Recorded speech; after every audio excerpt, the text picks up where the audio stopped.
Life Audio. Hi, my name is Jeff King. I'm the president of persecution.org and one of the world's leading experts on religious freedom. I focus on spiritual growth, religious freedom, and persecution around the globe. You're listening to Faith Under Fire.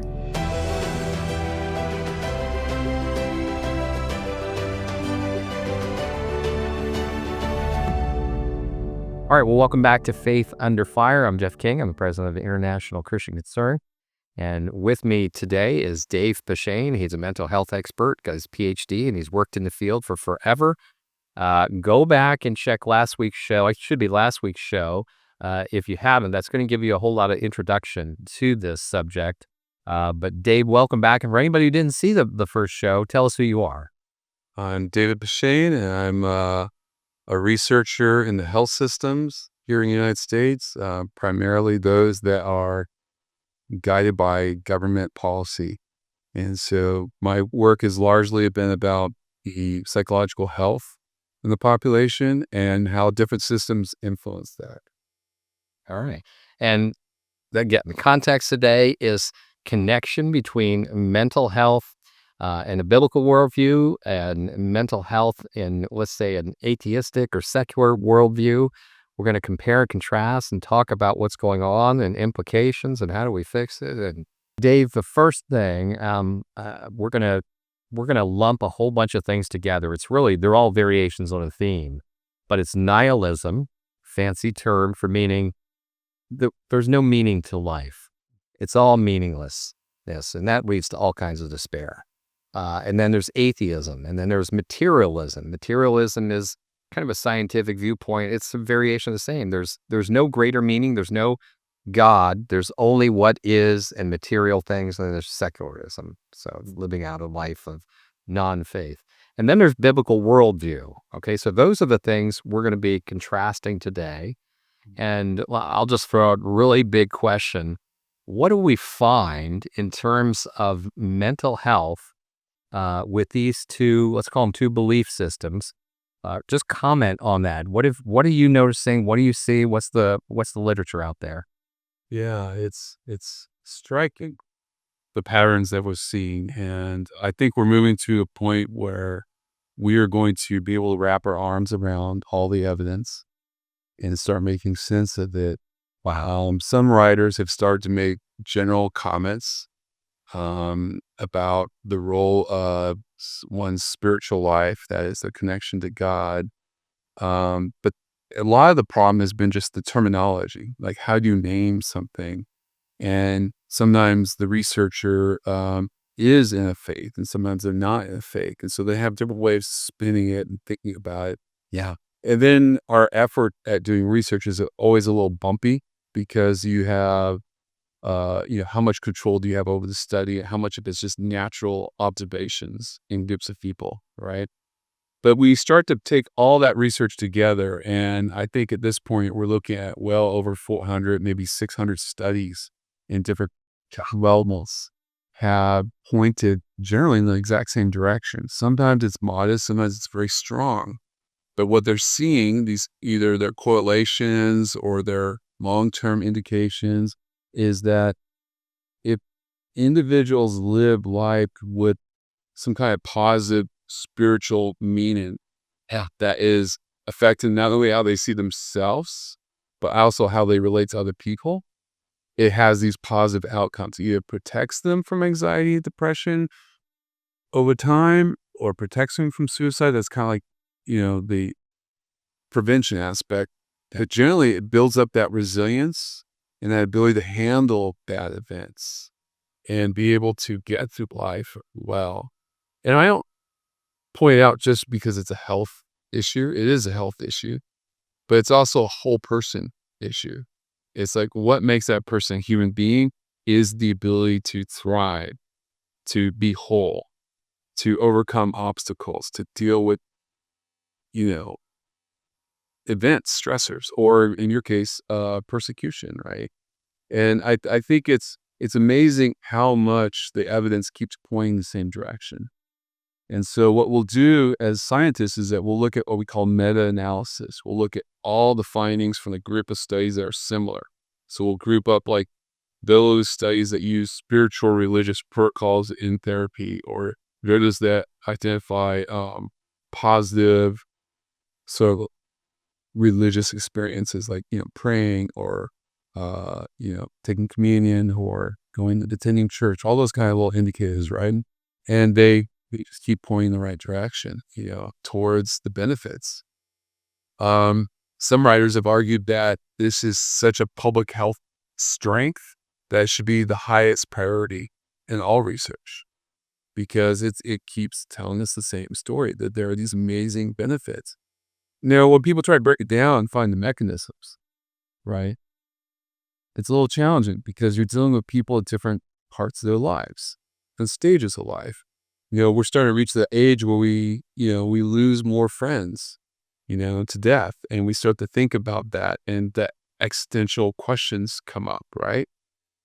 But it's amazing the studies that look at those periods of existential questioning and say, wow, big difference to those that have a connection to faith, to God. Because there really isn't a, how do I measure my connection to God scale? That's not really a thing, right? We just try to use what we can understand and make sense on it. It's really fascinating. And there's some big research centers taking on different pieces of the pie. Harvard puts a lot of investment into very solid studies. Duke University, University of South Alabama, there's some out in San Diego State. I mean, it's just a variety of good studies. And some of it is not about Christianity, some of it is other faiths, right? We've seen a lot of strong studies in Muslim and Jewish communities in their research. So what is the mechanism? Is it social connection? Yeah, because that's going to be part of it, right? Because all three of those faiths, we all clump together. We, on a weekly basis, we're getting together. We're a strong sense of community, following God, an attempt to follow God and to seek wisdom, etc. So yeah, it's hard to quantify. So There's some baseline things there. Like, one baseline is it takes a bit of humility to recognize that you're not the center of the universe, that God's the center. that's a key lesson. Yeah, it's a key lesson. So theism is very, very important, right? The belief in God. And if you recognize that you are created and you are dependent on God, that humility is a remarkable strength as a human being, because you're not trying to control every experience you have.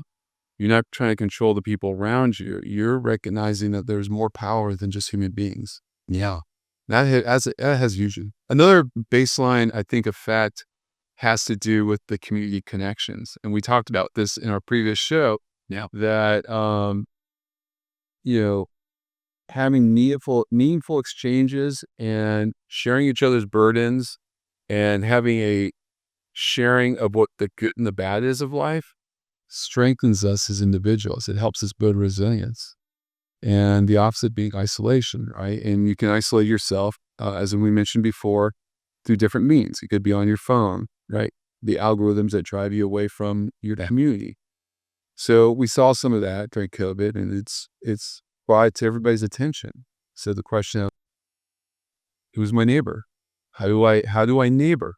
Right? Neighboring is a phenomena that is so essential to life, and we've sort of got comfortable with just ignoring the neighbor. Yeah. So it is interesting.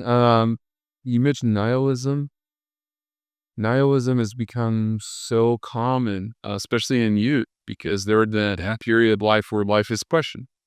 There's not a pattern that they set themselves into for life.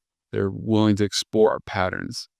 And if their conclusion early on is that everything is worthless, everything is empty, that nihilism, that's where we start to see these mental health crises. And we see phenomenal rates of kids in emergency rooms, attempting suicide, escaping, isolating themselves from schools and sports and church and family. And it's painful, but that becomes a habit. So we're teaching each generation more and more about isolation than we are teaching them about community and resilience. Seems like the last place you can go is church. I know, right? Yeah, it's this hostility towards people of faith and towards those that have faith. It's just maddening. And even when you're saying, this is fascinating, I didn't know this, you're just saying the preponderance of evidence is mounting. It's so hard to ignore. And you're not talking about Christians, you're talking about secular academics for the most part, I would think. Yes. We're just saying, well, you can't miss this. We have to pay attention to this, right? Right. And that's why sometimes they just use the term spiritual, or they'll use the term what's sacred. Right. And so you'll have people of different groups or different backgrounds that will say, well, this is sacred to me. Well, what is that is sacred? Well, it might be being in a certain place by myself. They'll say, I'm meditating. Yeah. Or I have certain traditions in my family that are important. So the sense of sacredness, I mean, maybe you have a better idea what sacredness is because you've had like such a phenomenal worldview. You engage people all over around the world. But to me, sacredness is, as much as I can express my wholeness as a human being, what really makes me a human, there's something else that's important to me. And that relates to that sacredness. And even that is a strong indicator of psychological health, is knowing that there's something sacred. So, yes, secular researchers studying all kinds of forms. That's why they use the word spiritual sometimes rather than religious. But it is psychological well-being to know that you are more than just a physical, material body. Yeah, absolutely. And we've touched on this next question. We've touched on. I just want to make sure we've really explored it, and there's more to say. Why is nihilism, atheism, secularism? That's a little broader, but let's say nihilism, atheism, materialism. Why are they so destructive towards mental health? Mm-hmm. Well, okay, let's think about what mental health is, right? Okay. It's psychological coherence, right? It's that. What does that mean? It means that you have emotions and behaviors and thoughts, cognitions, that all sort of move in the right direction for your perseverance, your not only your efficacy, your ability to do things, but also your ability to take care of yourself, preserve yourself, and to preserve others that you love, right? So it's that coherence, like it all goes together, right?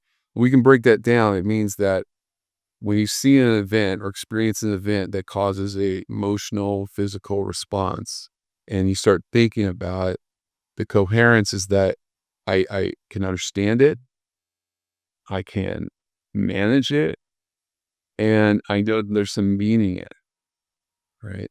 So the event is just not the chaos in the universe crashing on me. There's an actual coherence that you interact with it. It doesn't mean emotions are gone. Emotions are necessary. We need emotions. They cause us to act. They cause us to think. Now it's us to feel physically. It drives us forward. Otherwise, we just sleep all day, right? You need those emotions to kind of make us move. And so they have to be coherent. Now, when they become incoherent, and there's a pattern of incoherence, right? We start to see some damage because it creates this sort of despair. Right? I can't repair myself. I can't repair the way I think. I can't repair the way I feel. Now repair the way I behave. And so they keep getting into new habits, new cycles that are painful. And initially you'll hide those. You'll disguise them. Well, some people will just share them outright, and people like to, you love to talk. You might share your feelings all the time. I don't. I tend to keep it all to myself, right? But I start to recognize that it's having a negative effect on me. Right? And then I want to address it. Well, nihilism and atheism, governmentalism, they all tend to suggest that we don't need to resolve those things. We can just take a pill. Yeah. And it's the old Soma from the movie where it's like, just get your daily dose of Soma and you just sleep through it. And What is that movie, by the way? Soma is it's in Brave New Heart. It's in it's Brave New World, the book, right? Okay. And then I think I saw in the movie once, I was like, oh, wow, they borrowed from, Yeah. Brave New World. But Yeah. the Soma effect. So listening to you, let's see if I can articulate this. You just, first of all, let's think about our biblical identity, our biblical worldview. And this would work for Judaism. It would work for Islam. But it says that we had some connection with the creator of the universe in the distant past. Um, and we derived, that was a safe environment. We had life there. And that's where you get life. And then there was some event, which we're not given a lot of information on. Look at the book of Genesis. It's very sparse. And I think there's a lot of metaphor in there. But something happened and we caused it. We broke the rules. We broke the universe. We allowed Satan in and he broke the universe. And now we are cut off. We are adrift. And we always have this, I've been writing about this, we always have this itch inside. There is something missing. We all feel it. We're never satisfied. It's like, oh my gosh, we long for this place where we had home, where we had safety, where we had connection, right? So, the faith life reinforces that and points you back to the Creator. So where you can get various levels of life back. And I would say so even if you're a Muslim, you're seeking wisdom, you're not going to have the Holy Spirit, or Judaism, unless you're converted Jew, you're not going to have the Holy Spirit, but still there's an orientation, right? There's an orientation and a correct worldview, and you're seeking God and you're going to get life from him. Now, if you become a full biblical Christian and the Holy Spirit comes in, that is, you are plugged back in. You're a toaster that has been plugged back in and his current flows through you. So at a simple level, that's just the reality of being a human being, we would say. That's our state. And so when that is all denied, it's so corrosive because you're just left adrift and there's no answer. And you think about what the nihilist says or what the secular humanist says. It's just like, we are the brave ones. We are the brave ones because we've embraced the meaninglessness, but we find value in fill in, and they're all hopelessly inadequate. So that was a lot. I know all that makes sense to you, but feel free to comment on that. Yeah. It is interesting. Nietzsche is the one that talked about nihilism the most, and I think in its basic conclusion is that without God, there's nothing, right? And so, but he accepted that as that's my fate. Yes. And it's very unfortunate because if you don't know that you're missing out on the reality of life, which is in God, if you reject that just without questioning yourself, it's going to be hard for you to recognize that there's something missing. You're just going to have that itch and you're going to keep trying to scratch it in different ways. Yeah. And unfortunately in the modern world, our smartphones constantly scratching the itch. Yep. But that is a real big bridge to cross mentally for some folks to recognize I may be, as my existence, missing out on something that is actually more meaningful than what I can see, know, and describe today. And it's ironic that folks get stuck there because science constantly points to what we don't know, what we don't understand. Yeah.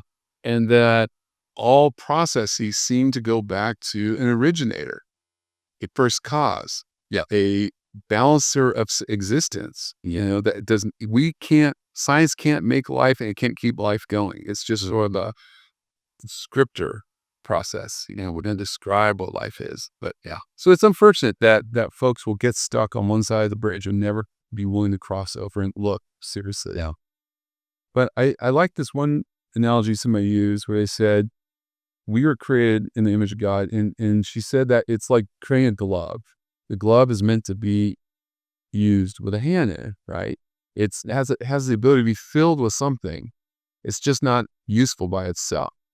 Maybe it's God that fills the glove. And so some people walk around sort of flopping the glove around and maybe trying to fill it themselves, poke a few sticks in there, make it look like a hand, but it's never going to fit because the glove was specifically made for God's presence. Yeah, so when we say the Holy Spirit, we're saying that God becomes present in the form he made us, what we are, so we can be full, we can be alive, we're still going to suffer.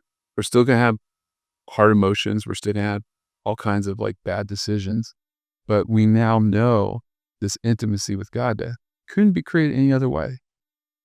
Only on his terms of being God and our volition, our decision to want God in our lives. And volition has a lot to do with it. And unfortunately, the volition that a lot of folks get wrapped up in today is, I want to virtualize my life so it's never really serious.